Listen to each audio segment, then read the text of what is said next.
যদি আগামী 25শে জুনের মধ্যে আপনারা এই জুলাই সনদ শুধু ঘোষণা করলে হবে না, বাংলাদেশের সকল রাজনৈতিক দল এখানে স্বাক্ষর করবেন, রাষ্ট্রপতি প্রজ্ঞাপনাকারে জারি করবেন, লক্ষ লক্ষ জনতাকে ডেকে সকল রাজনৈতিক দল, আমি চাই, আমরা চাই, যেদিন এই জুলাই সনদ ঘোষণা হবে বেগম জিয়া দাঁড়ায় থাকবেন, বাংলাদেশের বেগম জিয়া, জামাতের আমির থাকবেন, শহীদদের বাবারা মায়েরা থাকবেন, শাপলা পিলখানার শহীদের সন্তানেরা থাকবেন, আমরা বাংলাদেশের মালিক নিয়ে বিরোধী লক্ষ লক্ষ জনতা থাকবো। প্রথমত বাংলাদেশের স্বাধীনতা সার্বভৌমত্বের অতন্ত্র প্রহরী বাংলাদেশের সকল জনগণ নিশ্চয়ই এটা দেখে খুশি হয়েছে যে ভারত এবং অপরাপর অন্য সকল শত্রু দেশ চেয়েছিল যাতে বাংলাদেশের রাজনৈতিক শক্তিগুলো বিভাজিত হয়ে যায়, এই সরকার যাতে কোনোভাবে আর ফাংশন করতে না পারে। সুতরাং এখানে একটি পরাজয় হয়েছে, বাংলাদেশের বিরুদ্ধে যে সমস্ত অপশক্তি আছে আমরা প্রথমত ডক্টর ইউনূস সাহেব এবং বিএনপির পক্ষ থেকে তারেক রহমান সাহেব থেকে শুরু করে এইটাকে এগিয়ে নেওয়ার জন্য বাংলাদেশের যেসব বন্ধু অন্যান্য রাষ্ট্র হেল্প করেছে তাদেরকে আমরা ধন্যবাদ জানাই। একই সাথে এখানে আমাদের বেশ কিছু হতাশা আছে, সেটা আপনাদেরকে জানাতে চাই।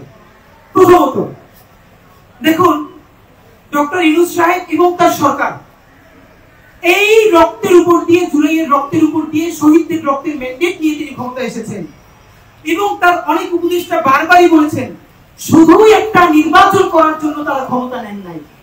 আমরা বলছি শুধুই একটা নির্বাচন করবার জন্যই আমরা তাদেরকে এত রক্তের মধ্য দিয়ে ক্ষমতায় বসাই নাই। আমরা তাদেরকে বসিয়েছিলাম সেই পুরনো বন্দোবস্ত ভেঙে। আপনাদের কি মনে হয় এই ঢাকা বিশ্ববিদ্যালয়ে যেদিন সকল ছাত্রকে হল থেকে বের করে দেওয়া হয়েছে, আন্দোলন মরে গেছে, সবাই চক্ষু বন্ধ করে বাড়ি ফিরে গেছে, সেই আন্দোলনের বাঁশের কেল্লা হয়ে প্রাইভেট বিশ্ববিদ্যালয় পরের দিন যেভাবে রুখে দাঁড়িয়েছে, এই আন্দোলনের দ্বিতীয় শক্তি মানে দ্বিতীয় প্রাণ ফিরিয়ে দিয়েছিল সেই প্রাইভেট বিশ্ববিদ্যালয়।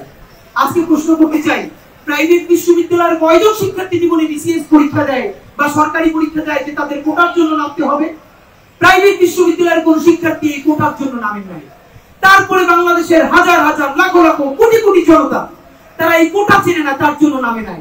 এবং তারা শুধু এই আন্দোলনের জন্যই বা হাসিনাকে উৎখাতের জন্য নামে নাই, তারা নেমেছে এমন একটা ফ্যাসিবাদী শক্তি, যেই শক্তি তাকে ন্যূনতম মানুষ হিসেবে বেঁচে থাকার মর্যাদা দেয় না, তাকে গুম করে, খুন করে, রোজা অবস্থায় ধর্ষণ করে, আয়না ঘরে নেয়, তার জবানটাকে কেড়ে নেয়। এর বিরুদ্ধে সে বারবার লড়তে চেয়েছে, সে চূড়ান্ত কোনোভাবে ডাক পায় নাই। সেই ছাত্র জনতাকে দেখেছে নেমেছে, এই সুযোগে সে রাজপথে নেমে এসেছে। সে শুধুই একটা ক্ষমতার পালাবদল করবার জন্য হাসিনাকে হটিয়ে আমাকে বা আপনাকে অপরাপার অন্য কাউকে প্রধানমন্ত্রী বা দলের ক্ষমতায় আনার জন্য সে জীবন দেয় নাই।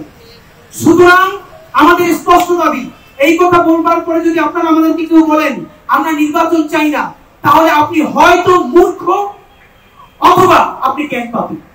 কারণ নির্বাচন ছাড়া বিকল্প নাই। নির্বাচিত সরকার আমাদের লাগবেই লাগবে, কিন্তু সেটা কেমন নির্বাচন? আমরা কি সেই নির্বাচন দেখতে চাই যে ডিসিরা রাতের আধারে দিনের ব্যালট ধরে রেখেছে, তারাই তো এখন আবার রিটার্নিং কর্মকর্তা হবে? আপনি বলেন 64 জেলায় কয়জন ডিসি পরিবর্তন হয়েছে? আইডার তাকে ডিসি থেকে এখন আবার সচিবালয়ে আনা হয়েছে, সচিবালয়ের সেই সব কুশীলকদেরকে এখন আবার ডিসি বানানো হয়েছে। আমরা তন্ত্রের মধ্যে আমরা কোন সংস্কার করেছি? যেই ডিসি, যেই এসপি শত শত কোটি টাকা খেয়ে আমেরিকায় বাড়ি করেছে, কানাডায় করেছে, বেগম পাড়ায় বাড়ি কিনেছে, তারা এখন আবার রিটার্নিং কর্মকর্তা হবে এবং যার কাছ থেকে টাকা নিয়ে আবারও এমপি বানালে টাকা পাওয়া যাবে, তাকে এমপি বানিয়ে দিবে। এমন একটা নির্বাচন কি আমরা চাই? না। আমরা ইতিহাসের নিরিখে শেখ মুজিব ক্ষমতায় আসার পর বাংলাদেশের সবথেকে কলঙ্কিত নির্বাচন হয়েছিল স্বাধীনতার পর। এইটা নায়ক ফারুক পর্যন্ত বলেছে, হেসে হেসে তারা 5-6 পরে তারা আনন্দ নিয়ে ভোট দেয়। কত বড় নির্লজ্জ জাতি! 5 পরে ভোট দেয়, তারা আবার গর্ব করে। এই হলো তাদের 71-এর চেতনা। এই 71-এর চেতনা বিক্রি করে যারা বাংলাদেশকে বিক্রি করে দিয়েছিল, বাংলাদেশের জনগণ তাদের বিরুদ্ধে যুদ্ধে নেমেছিল। সেই যুদ্ধে নেমেছে একটা নির্বাচনের জন্য নয়। আমাদের গণতান্ত্রিক প্রক্রিয়ায় উত্তরণ করতে হবে, তবে সেটা বাংলাদেশের ইতিহাসের সবথেকে সুন্দরতম নির্বাচনের মাধ্যমে। আমরা আপনাদেরকে একটা কথা জানাতে চাই, এই বৈঠকে নির্বাচন নিয়ে একটা রোড ম্যাপ হলো, খুবই দারুণ। তারেক রহমান সাহেবরা বলেছিলেন ডিসেম্বরে, ইউনূস সাহেব বলেছিলেন এপ্রিলে, তারা উভয়ে ইগো ছেড়ে ফেব্রুয়ারির একটা ডেট নিলেন। আমরা যতদূর জানতে পেরেছি 12 ফেব্রুয়ারি হয়তো জাতীয় নির্বাচন হবে। তো জাতীয় নির্বাচন হলে তার কমপক্ষে 3 মাস আগে তফসিল হবে এবং এখন থেকে নির্বাচনী ডামাডোল বাজতে শুরু করবে। আপনারা মিডিয়ার ভাইরা আজকে যারা এখানে জুরিয়ের সমাজের কথা শুনতে আসছেন, আপনারাও 2 মাস পর আসবেন না, কারণ তখন আপনারা সারা দেশে নির্বাচনী ক্যাম্পেইন প্রচারণা শুরু হয়ে যাবেন। তো আপনাদের মধ্যে যেই সাংবাদিক জুলাইকে কভার করতে গিয়ে বুলেট বিদ্ধ হয়েছেন, আপনার ক্যামেরা ভেঙে ফেলেছে, আপনি চাকরিচ্যুত হয়েছেন, আপনার সেই রাষ্ট্রের মালিকানা কোথায়? আপনার রাষ্ট্রের মালিকানা কোথায় যাবে? সুতরাং আমাদের একটাই কথা, এখানে যেভাবে নির্বাচনের রোডম্যাপ ঘোষিত হয়েছে আমরা খুবই খুশি, আমরা গণতান্ত্রিক পথে যাচ্ছি, কিন্তু তার সাথে সাথে আমাদের বিচারের রোডম্যাপ কোথায়? আমাদের মৌলিক সংস্কারের রোডম্যাপ কোথায়? খুনি হাসিনার কেবল ট্রায়াল শুরু হয়েছে, শত শত হাজার হাজার গুন্ডাগুলো বিদেশে বসে মৌজ করে দেখেন কি ভয়াবহ ব্যাপার। বাংলাদেশের হাজার হাজার কোটি টাকা পাচার করে ইংল্যান্ডে নিয়ে গেছে, ডক্টর ইউনূস বিদেশ যাচ্ছেন, সেখানে তার বিরুদ্ধে মিছিল করছে, টাকাগুলো ফিরিয়ে আনা যাচ্ছে না। এই হলো এখন পর্যন্ত তাদের ইকোনমিক সোর্স। আপনি তাদের আর্থিক শক্তিতে ভাঙতে পারেন নাই, অর্থ উদ্ধার করতে পারেন নাই, এখন পর্যন্ত একটা গণহত্যাকারীর বিচার করতে পারেন নাই। তার আগে আপনি নির্বাচনের ট্রেন ছেড়ে দিবেন, তাহলে এই 1500 শহীদের রক্তের সাথে তার বাবা মার সাথে আপনি কিভাবে মুখ দেখাবেন বলেন?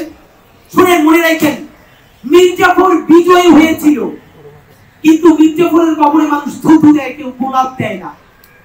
লড়তে লড়তে আমাদের হাজী শরিয়তুল্লাহ, হাজী তিতুমির, আমাদের মঙ্গল পান্ডে, সূর্য সেনেরা, প্রীতিলতারা তারা জীবন দিয়েছে। মনে রাখেন, জিত খালি জীবন না, লড়াইটাই জীবন। আপনারা আজকে যে সাময়িক 5 বছরের ক্ষমতার জন্য জয়ী হতে চান, আল্লাহ না করুক যদি জুলাইয়ের গাদ্দার হিসেবে বিবেচিত হন, আপনাদের কবরে গণমানুষ গিয়ে থুথু নিক্ষেপ করে আসবে। আর যদি জনতার পক্ষে থেকে লড়াই করতে করতে ভারতীয় আধিপত্যবাদের কাছে হেরেও যান, মরেও যান, আল্লাহ রাসূলে বিশ্বাস করলে শহীদ হিসেবে কবুল হবেন। যদি অন্য ধর্মের হন, সারা জীবন আপনি আমাদের প্রীতিলতা সূর্য সেনদের মতো আমাদের কাছে সেলিব্রেটেড হবেন। সুতরাং সিদ্ধান্ত নিন আপনি কার পক্ষে যাবেন। ভাইরা আমার, আপনাদেরকে একটা কথা জানাই, নির্বাচন নিয়ে কোন রোডম্যাপ যে তারিখটা হয়েছে, এমনকি এই নির্বাচন কোন পদ্ধতিতে হবে তাও বলা হয়নি। আমরা কি সেই আগের মতো 300 আসন, যেখানে মমতাজের মতো মানুষ গিয়া, আপনারা জানেন কিনা এই এশিয়ার সবথেকে এক্সপেন্সিভ পার্লামেন্ট কিন্তু বাংলাদেশের সংসদ। ভারত এবং এমন অপর সকল সংসদেও প্রতি মিনিটে এত টাকা খরচ হয় না, মেইনটেনেন্স কস্ট এত। আর সেই সংসদে বৈশা গান গায়। খালেদা জিয়ার জন্ম ঠিক নাই, বাপের নাম মায়ের নাম জানে না, সেইটা মমতাজ ওইখানে বসে পড়ে, আর হাসিনা পিচ্চা প্রায় টেনিচ্চা প্রায়। আর সেই সংসদে আমরা কি সেইভাবেই ফিরবো? বিএনপির ভাইরা কি করে, কি বলে? আজকে যাদের তুমুল আন্দোলন করে কথা যেমন রাষ্ট্র সংস্কার করতে হবে, এই মমতাজদের মতো নর্দমার কীট যেন আর কোনোদিন সংসদের আশেপাশেও যেতে না পারে। আপনি সেই সংস্কার না করে কাদেরকে নিবেন? আবার সেই 8 পাস মাস্টারটা যে ভোট দখল করে 45,000-এর বেশি কেন্দ্র আছে, শহরের কেন্দ্রগুলো পুলিশ পাহারা দিবে। ভাই, প্রত্যেকটা টিভি ক্যামেরা, আপনারা বলেন আপনাদের প্রত্যেকটা টিভি সেন্টারে কয় হাজার ক্যামেরা আছে? 500, 1000, 45,000 কেন্দ্রের বেশি যদি কেন্দ্র থাকে, আপনাদের 45,000 ক্যামেরা আছে, 46,000 ক্যামেরা আছে, সাংবাদিক আছে। শহরে দেখানো যাবে আর্মিরা পাহারা দিচ্ছে, সেই গ্রামের যে কেন্দ্রটা যেখানে শহর থেকে যাইতে লাগে 2.5-3 ঘন্টা, সেই কেন্দ্রে কিন্তু দখল হয়ে যাবে, আর্মি থাকবে না, পুলিশের তো কোনো সাহসই নেই, পুলিশ তো ফাংশনই করে না, সেই সব কেন্দ্র দখল হয়ে যাবে। ভোট দিতে যাবে কে বলেন? কে ভোট দিবে? আপনাদেরকে একটা কথা জানাই, দ্বিতীয়ত সংরক্ষিত নারী আসন নিয়ে একটা কথা হয়েছে, আমাদের স্পষ্ট মতামত দিয়ে দেই। এনসিপি বলছে 100 আসন করবার জন্য, এবং এই নারী আসনকে সরাসরি যাতে নারীরাই ভোট, মানে তাদেরকে একজন নারীকে 3টে সংসদীয় এলাকা দেয়া, এর মানে তারা সরাসরি জনগণের ভোটে নির্বাচিত হবে। এটা একটা ভালো দিক আছে।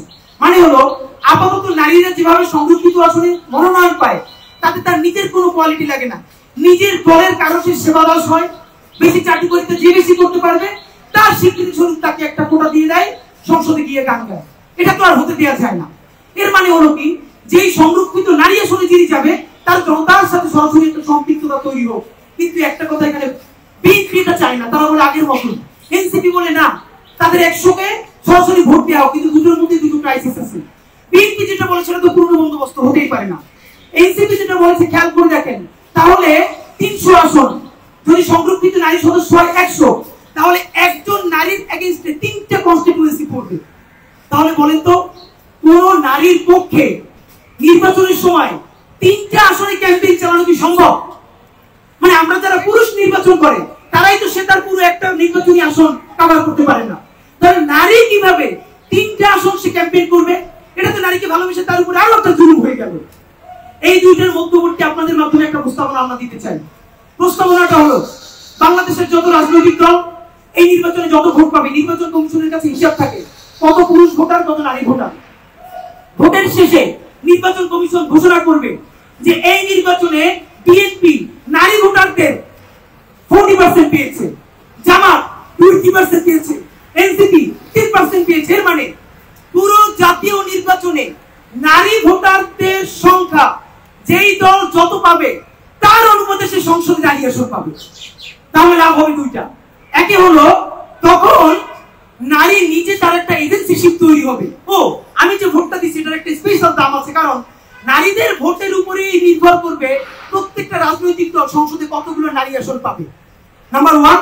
নাম্বার 2, এই যে আমরা অনেকের ব্যাপারে ইসলামী দলগুলোর ব্যাপারে বলি কি, তারা নারীদের কাছে যায় না, নারীদেরকে গুরুত্ব দেয় না, কিন্তু বাংলাদেশের রাজনীতিতে নারীকে তো সামনে লাগবে। Very good. এই পলিটিক্সটাই যদি আমরা সবাই মিলে করতে পারি যে প্রতিটা দল যত পার্সেন্ট নারীর ভোট পাবে সেই ভোটের অনুপাতে সে সংরক্ষিত আসন পাবে মহিলাদের, তাহলে দেখবেন আগামীকালকে সুরসুর করে জামাতে ইসলামী, ইসলামী আন্দোলন, খেলাফত মজলিস, অপরাপর সকল ইসলামী দলগুলো নারীদেরকে নিয়ে রাজনীতি করতে বাধ্য হবে এবং নারীদেরকে স্টেক দিতে বাধ্য হবে। সুতরাং আমরা এটা আপনাদেরকে বলে রাখলাম। ফাইনালি আপনাদের সাথে আমরা যেটা বলতে চাই, যদি এবং আমরা বলেছিলাম যে একটা উচ্চ কক্ষ হবে, নিম্ন কক্ষ হবে। নিম্ন কক্ষে সাধারণ ভোট হবে, উচ্চ কক্ষে একটা আনুপাতিক হারে হোক, যেভাবে হোক আপনারা ঠিক করে দেন। তো যদি কোনো উচ্চ কক্ষ না হয়, আগের মতো 300 সংসদে ভোট হয়ে যায়, সেই পাড়ার মাস্তানটা যারা দেখলে মানুষ ভয় পায় সে আবার সাংসদ হয়ে সংসদ সদস্য হয়ে এলাকায় ফিরে যায়, তাহলে এই অভ্যুত্থানের কামটা কি আমারে বলেন। এবং বাংলাদেশের বড় রাজনৈতিক দলগুলো, বিশেষ করে বিএনপির কিছু ভাইরা, তারা বিএনপির না শহীদ জিয়ার বিএনপি করে, না তারা খালেদা জিয়ার বিএনপি করে, তারা ভারতের বিএনপি করতে চায়। তারা ঘুরে ফিরে সেই পুরনো বন্দোবস্তের উপরে থাকতে চায়। আপনাদেরকে একটা কথা মনে করাই যায়, আমাদেরকে বিএনপি শত্রু হিসেবে চিহ্নিত করতে চায়। বাংলাদেশ প্রশ্নে বিএনপি যতখানি বাংলাদেশের, আমরা ততখানি বিএনপির পক্ষে। আমাদের যে আমরা বিএনপির মাখন খাই না, না খেয়ে আমরা বিএনপিকে ভালোবেসে সমালোচনা করি, বিনিময়ে বিএনপি শত্রু হয়েছে কিনা দুইটা প্রমাণ করি। আপনাদের সামনে বসে দুদু ভাইয়ের সমালোচনা করেছে, বিএনপিটাকে শোকজ করেছে না? এরকম অনেকগুলো ঘটনা আছে, ভালোবেসে সমালোচনা করেছে এবং তারা সূত্র নিয়েছে। প্রেসার গ্রুপ হিসেবে তো এটাই আমাদের দায়িত্ব। আপনারা কি চান প্রেসার গ্রুপ ইয়া হিসেবে রাত্রিরে আপনাদের কাছ থেকে খাম নিয়ে আসবো আর এখানে সংবাদ সম্মেলন এসে চুমু খাবো? তাহলে আমরা কি সেই প্রেসার গ্রুপ? আপনাদের কাছে স্পষ্ট বলতে চাই, এই নির্বাচনে ভোটার কারা আপনারা সাংবাদিক বন্ধুরা ভালো করে জানার কথা। এখন পর্যন্ত হালনাগাদ হয় নাই। 2018 নির্বাচনে যে হালনাগাদ হয়েছে তাতে টোটাল ভোটের 18 থেকে 29 জনের বয়স, এটা খুব মনে রাখা দরকার আমাদের। বিএনপি, জামাত ইসলামী, অপরাপর রাজনৈতিক দল, আপনাদেরকে আমরা এখন হুমকি দিব, মনে রাখবেন এই জুলাই গণ অভ্যুত্থান রাজনৈতিক দল সাথে ছিল, কোনো রাজনৈতিক দলের নেতৃত্ব হয় নাই। ছাত্ররা মাঠে নেমেছে আর বাংলাদেশের মানুষ নিজেই আন্দোলন করেছে। আন্দোলনের নেতৃত্বে ছিল তরুণরা, যাদের বয়স মূলত 18 থেকে 29 প্রধানত। বর্তমানে বাংলাদেশের ভোটারদের মধ্যে 18 থেকে 29 এই বয়স সীমা ভোটার হলো 3,62,00,000।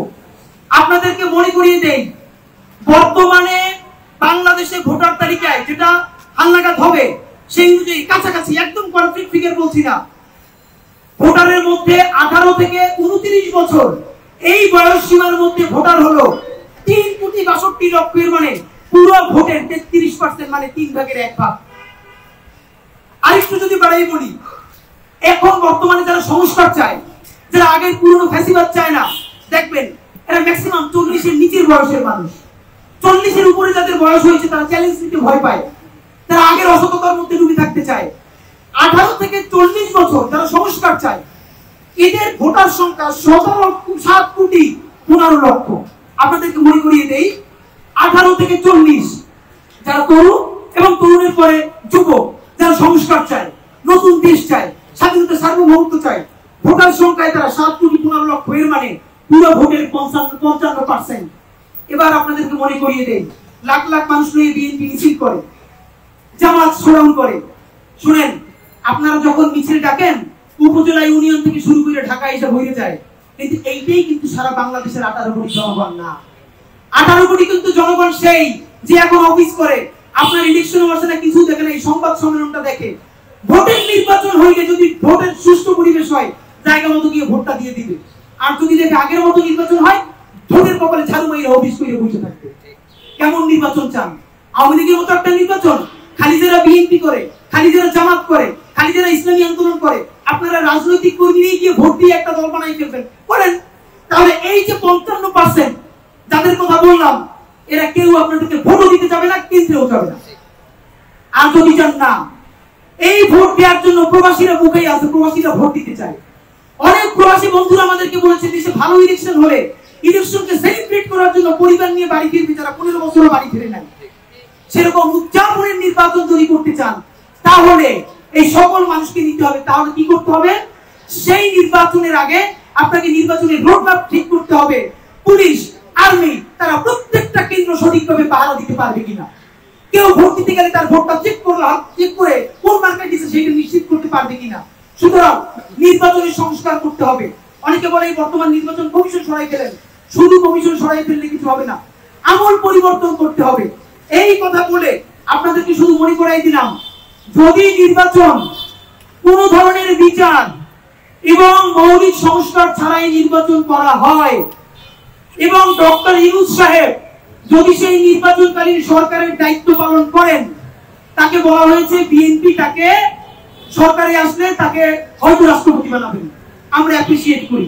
ডক্টর ইউনূসের মতো একটা অ্যাসেট বাংলাদেশের পক্ষে কাজ করুক, এটা সবার জন্য সম্মাননা। কিন্তু সেটা যদি নির্বাচনের আগে বিচার না করে, নির্বাচনের আগে যদি সংস্কার, মৌলিক সংস্কার না করে, আপনি বিএনপির সাথে এই কথা বলে তাদের সাথে যোগ দিয়ে নির্বাচনকালীন দায়িত্ব পালন করেন, যেভাবে মাথার তাজ বানিয়ে রেখেছিলাম, আমরাই আপনাকে ইতিহাসের শ্রেষ্ঠতম গাদ্দার ঘোষণা করবো। মনে রাখবেন, আপনার জীবনে কোনো কিছু প্রাপ্তির অভাব নাই। তরুণদের কাছ থেকে, শহীদদের মায়েদের কাছ থেকে, শহীদদের সন্তানের কাছ থেকে জুলাইয়ের গাদ্দার হিসেবে বিবেচিত হয়ে কবরে যাইেন না। আল্লাহর ওয়াস্তে আপনার হাতে পায়ে ধরে বলুন, বিএনপির ভাইরা, যেই শহীদ জিয়া বাকশালের পর নতুন গণতন্ত্র ফিরে আনছে, যেই খালেদা জিয়া 91-তে শুধু ভারত বাংলাদেশ নিয়ে যাবে এই সত্য কথা বইলা তুমুল ভোটে নির্বাচিত হয়েছে, সেই জিয়ার দল, সেই খালেদা জিয়ার দল বিএনপি আজকে সংস্কারের পক্ষে যদি কথা না বলে, আজকে বিচারের পক্ষে বড় মিছিলটা না করে, তাহলে আমরা সেই বিএনপিকে বলতে চাই, মনে রাখেন, অভ্যুত্থান শুরু হয়েছে, অভ্যুত্থান শেষ হয় না। দায়িত্ব নিয়ে বলি, ছোট মানুষ হিসেবে বেঁচে থাকবো কিনা জানি না, যদি বিচার না করে, মৌলিক সংস্কার না করে নির্বাচন করে ফেলা হয়, মনে রাখেন, আগামী 3 বছর, 5 বছর বা 10 বছর, সামটাইম যে কোনো একটা সময় দেশে চূড়ান্ত একটা বড় অভ্যুত্থান হবে। সেই বড় অভ্যুত্থানের নেতৃত্ব দিবে এই হাজার হাজার শহীদের বাবা মায়েরা, আহত যোদ্ধারা, এবং আমাদের মতো যাদের হৃদয়ে রক্তক্ষরণ হয়েছে কোটি কোটি জনগণ, যারা বিএনপিও করে না, জামাতও করে না, কোন দল করে না, তারা কিন্তু বাংলাদেশ করে। আর আমার আফসোস, সেই প্রতিরোধটা যদি শহীদ জিয়ার দল এবং খালেদা জিয়ার দল বিএনপি যদি জনতার প্রতিরোধের মুখে পড়ে, আমাদের আফসোসের শেষ নাই। বিএনপি পায়ে ধরে বলি, জনতার প্রতিরোধের মুখে শিকার হইেন না। আওয়ামী লীগের চেয়ে বেশি শক্তি কোনদিন বিএনপির নাই। বিএনপির শক্তি খালি মানুষের ভালোবাসা। সেই আওয়ামী লীগ বাংলাদেশে টিকিত থাকতে পারে নাই, পালাইছে। আজকে যদি সেই আওয়ামী লীগকে পুনর্বাসন করে ভারতের প্রেসক্রিপশনে আর একটা ছোট বিএনপি, আর একটা ছোট আওয়ামী লীগ হয়ে ওঠে, স্বেচ্ছাসেবক দল এর কোন নেতা যদি একজন 14 বছরের কিশোরীকে বিয়ে করতে না দেওয়ার কারণে যদি তার বাবা মা অথবা তার আত্মীয়কে হত্যা করার সাহস পায়, সেই বিএনপিকে প্রতিরোধ করতে যদি আমাদের জীবন যায়, আমরা পিছপা হব না ইনশাআল্লাহ। ভারতের সাথে গাদ্দারি করে যদি একই কারণে ক্ষমতায় জামাত আসে, সেই জামাতের বিরুদ্ধে তুমুল প্রতিরোধ আমরা করব ইনশাআল্লাহ। আমাদের 1 মিনিট চিন্তা করতে হবে না। বন্ধুরা, আমরা সবাইকে বলতে চাই, যদি এই বিপ্লবকে আপনারা সাথে নেন, নির্বাচন করেন, সাথে আছি। আর নইলে আমরা নির্বাচন বয়কটের ডাক দিব বলে রাখলাম। কেমন না, নির্বাচন কেন্দ্রে হামলা করব, সামনেও গিয়ে দাঁড়াবো না। এই যে 7,55,00,000, এদের মধ্যে কত পার্সেন্ট আপনাদের বিএনপি বা জামাতের? সর্বোচ্চ 5% যারা অ্যাক্টিভলি বিএনপি বা জামাত করে। 1 কোটি, তা বলতো 5 কোটি। এই 5 কোটি মানুষ ক্ষোভে, দুঃখে, অভিমানে কেউ কেন্দ্রে যাবে না। নিজেদের নিজের কেন্দ্র নিজেরা করবেন, নিজেরা খাবেন। এই 5 কোটি মানুষ বিপ্লব অভ্যুত্থানের প্রস্তুতি নেব ইনশাআল্লাহ। এবার আপনাদেরকে আমরা জুলাই ঘোষণাপত্রে আমাদের স্পেসিফিক 13টা দফা আছে, এই 13 দফা ঘোষণা করে আপনাদেরকে শোনাতে চাই, মনে রাখতে চাই। এই 13টা দফা জুলাই সনদে থাকতে হবে, এটা আমরা বলছি না, মানে এটাই জুলাই সনদ হবে। এই 13 দফার নিরিখে সরকারকে জুলাই সনদ প্রণয়ন করতে হবে এবং ঘোষণা করতে হবে। যদি সে ঘোষণা আগামী 25শে জুনের মধ্যে না করে, তাহলে আমরা সভা শেষে কর্মসূচি ঘোষণা করব। আমি বাংলাদেশের জুলাই জনতা এবং ছাত্র জনতার পক্ষ থেকে জুলাই সনদের বিষয়বস্তুকে ইনকিলাব মঞ্চের প্রস্তাবনা ঘোষণা করছি। 1, 1947, 1971 এবং 2024-এর ঐতিহাসিক সংগ্রাম ও এই সংগ্রামে জীবন দেয়া সকল শহীদদেরকে এই সনদে রাষ্ট্রের বীর সন্তান হিসেবে ঘোষণা করতে হবে। অনেকেই 24-এর 71-কে মুখোমুখি করতে চায়, এর চেয়ে বদমাইশি আর কিছু নাই। 47 আমাদের প্রথম আজাদী, পাকিস্তানের প্রতারণার কারণে রাষ্ট্র বানাতে পারি নাই। 71 আমাদের ঐতিহাসিক বিজয়, ভারত এবং আওয়ামী লীগের প্রতারণার কারণে রাষ্ট্র বানাতে পারি নাই। চূড়ান্ত বিজয় আমাদের 24 হয়েছে, আমরা এবার ইনশাআল্লাহ রাষ্ট্র বানাবো। 2, যে সকল জুলাই যোদ্ধাদের স্থায়ীভাবে অঙ্গহানি ঘটেছে তাদেরকে স্থায়ী পুনর্বাসনের ব্যবস্থা করতে হবে। আমরা আবারও বলছি, স্থায়ীভাবে অঙ্গহানি যাদের হয়েছে তাদের পুনর্বাসন করতে হবে। 3, ফ্যাসিবাদী আমলে সংগঠিত 2014, 2018 এবং 2024 এই 3 ভোটারবিহীন অবৈধ নির্বাচনকে বাতিল করে তৎকালীন নির্বাচন কমিশনের সকল সদস্য ও সংশ্লিষ্ট অন্যান্য দোষীদেরকে অতি দ্রুত বিচারের মুখোমুখি করতে হবে। 4, ফ্যাসিবাদী আমলের মন্ত্রী, এমপি ও দোষী আমলা সহ সকল রাষ্ট্রীয় কর্মকর্তা কর্মচারীদেরকে বিচারের আওতায় এনে তাদের অবৈধ পন্থায় উপার্জিত সকল সম্পদ জব্দ করে তা জুলাইয়ের শহীদ ও আহতদের কল্যাণে ব্যয় করতে হবে। 5, দেশের স্বাধীনতা, সার্বভৌমত্ব, অখণ্ডতা ও মর্যাদা রক্ষার প্রশ্নে ভারতীয় আধিপত্যবাদ সহ সকল আগ্রাসনের বিরুদ্ধে বাংলাদেশ প্রশ্নে ঐক্যবদ্ধ সকল রাজনৈতিক দল ও শক্তিসমূহকে দৃঢ় অবস্থান ঘোষণা করতে হবে। 6, রাষ্ট্রযন্ত্র কর্তৃক সংগঠিত জুলাই, পিলখানা ও শাপলা গণহত্যার বিচার নিশ্চিত করে এই গণহত্যার সাথে জড়িত দেশি বিদেশি সকল অপশক্তিকে চিহ্নিত করতে হবে। 7, রাষ্ট্র কাঠামোর এমন মৌলিক সংস্কার করতে হবে যাতে আমাদের সামাজিক সাংস্কৃতিক পরিস্থিতিতে আর কোনোদিন কোনো ফর্মে পতিত ফ্যাসিবাদ আর ফিরতে না পারে এবং ভবিষ্যতে যেন কেউ আর স্বৈরতান্ত্রিক ক্ষমতা চর্চা করতে না পারে। আর ঐতিহাসিক 36শে জুলাই, যেটা আগামী কয়েকদিন পরে আসছে, 5ই আগস্ট তথা ঐতিহাসিক 36শে জুলাইকে আমাদের জাতীয় মুক্তি দিবস ঘোষণা করতে হবে। আমাদের জাতীয় স্বাধীনতা দিবস আছে, বিজয় দিবস আছে, আমাদের মুক্তি ঘটে নাই। 36শে জুলাইকে আমাদের জাতীয় মুক্তি দিবস ঘোষণা করতে হবে। 9, এই সনদে ঐতিহাসিক জুলাই গণ অভ্যুত্থানের স্পিরিটের নিরিখে বৈষম্য বিরোধী, ইনসাফ ভিত্তিক কল্যাণ রাষ্ট্র বিনির্মাণের সুস্পষ্ট রূপরেখা প্রণয়ন করতে হবে।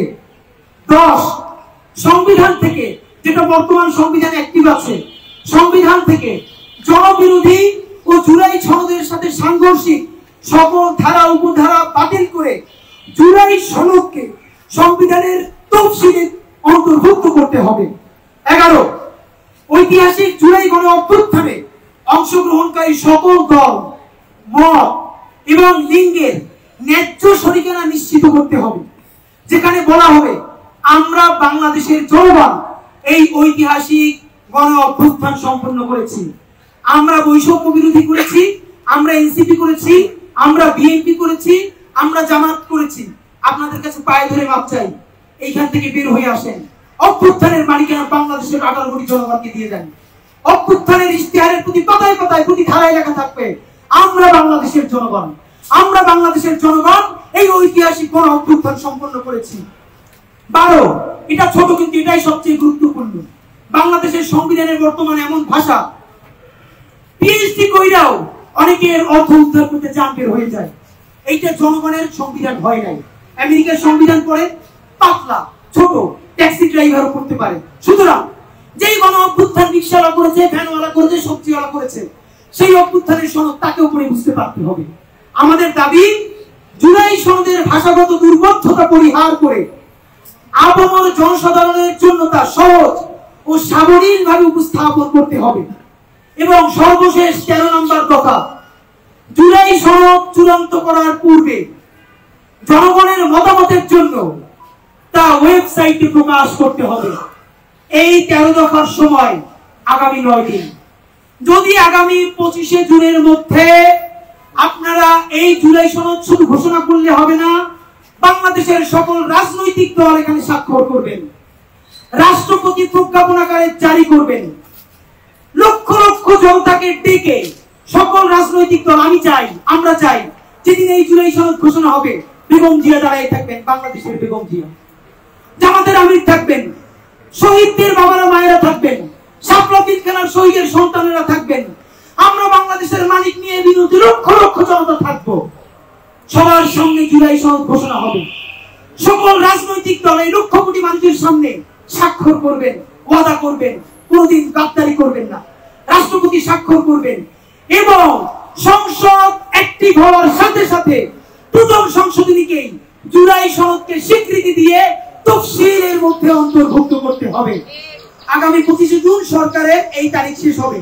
তার মধ্যে যদি এর কোনো পদক্ষেপ সে না নেয়, যদি সে উদ্যোগ না নেয়, তাহলে আগামী 25শে জুন শাহবাগ থেকে বাংলাদেশের সকল জুলাই যোদ্ধাদেরকে নিয়ে আমরা তাদেরকে আহ্বান করছি, শাহবাগ থেকে মানিক মিয়া এভিনিউ অভিমুখে লাল মার্চ ঘোষণা করছি। আমাদের লাল জুলাই চলে এসেছে, রক্তের মাস চলে এসেছে। সুতরাং লাল জুলাইয়ের আগে জুলাই সনদের জন্য আগামী 25শে জুন শাহবাগ থেকে বিকেল 4টায় মানিক মিয়া এভিনিউ অভিমুখে জুলাই সনদ আদায়ের জন্য লাল মার্চ ঘোষণা করছি। বাংলাদেশের সকল স্বাধীনতা সার্বভৌমত্বের পক্ষের শক্তিকে আমাদের লাল মার্চে অংশগ্রহণ করে জুলাই সনদ আদায়ের আহ্বান জানাচ্ছি। বাংলাদেশ জিন্দাবাদ, ইনকিলাব জিন্দাবাদ।